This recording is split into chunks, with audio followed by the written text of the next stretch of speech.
Hello there, everybody. So today we're going to get into some of the literary movements and major literary figures of the 20th century in Europe. So let's get to it. One of the kind of like themes of a lot of the writing at this time is something we refer to as stream of consciousness, which basically the idea is that writers present kind of like interior monologues or expressions of the innermost thoughts of the characters, okay?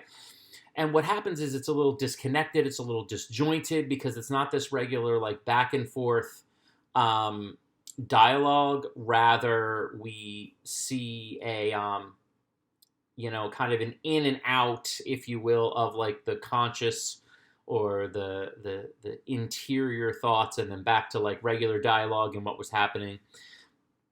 And the guy that was probably the king of this is James Joyce, a writer from Ireland, whose book Ulysses is really considered to be one of the greatest modern novels in history.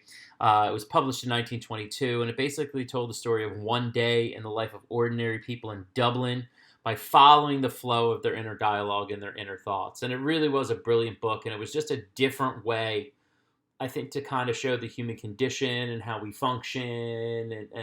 And if you think about it, I mean, most of your day is you thinking about what you're going to do and your thoughts of what you are experiencing. And so to portray that in written form, I think, one, is incredibly difficult, but two, really kind of brilliant.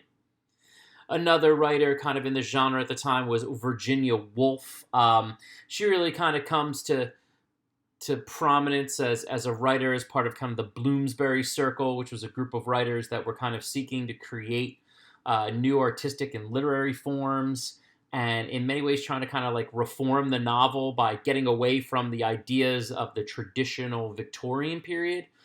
She's really known for like Mrs. Dalloway and To the Right House and To the Lighthouse. And really in these novels, she's using, again, inner monologues of her main characters to reveal their world of existence and kind of how they see themselves in it. She was also a brilliant essayist who wrote on literary theory, artistic theory, women's writings, and the politics of power. A really, really just gifted writer, tragically committed suicide. But her writings are just still influential today. And I've talked off and on about the feminist movement in the 20th century, and Virginia Woolf's works, I think, are also really important to that as well.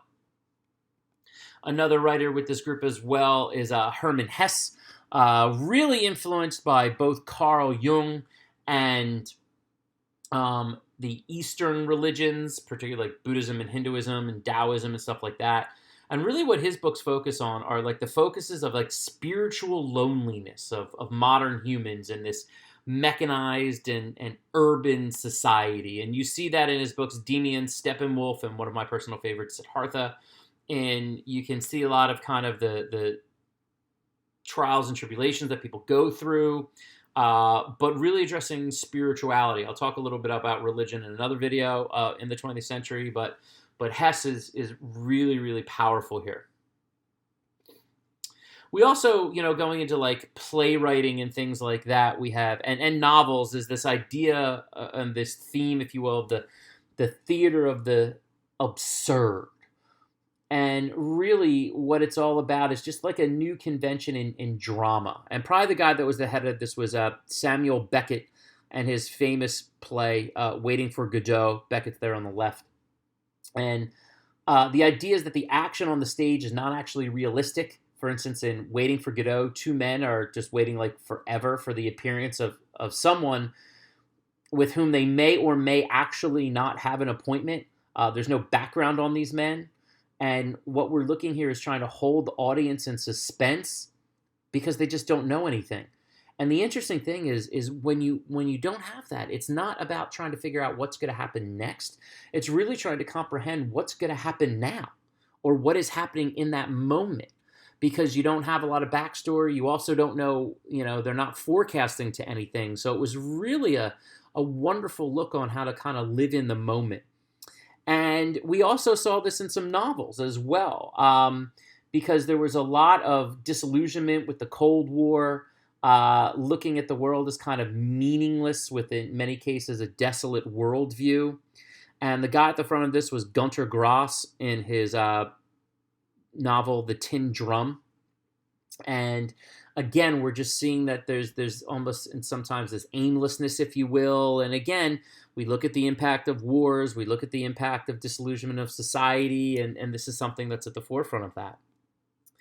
And then some of our other big guys, guys like Franz Kafka, who's trying to kind of challenge the conventional way of writing a novel or a novella, of course, known for the Metamorphosis, and this combination kind of like in prose and fantasy.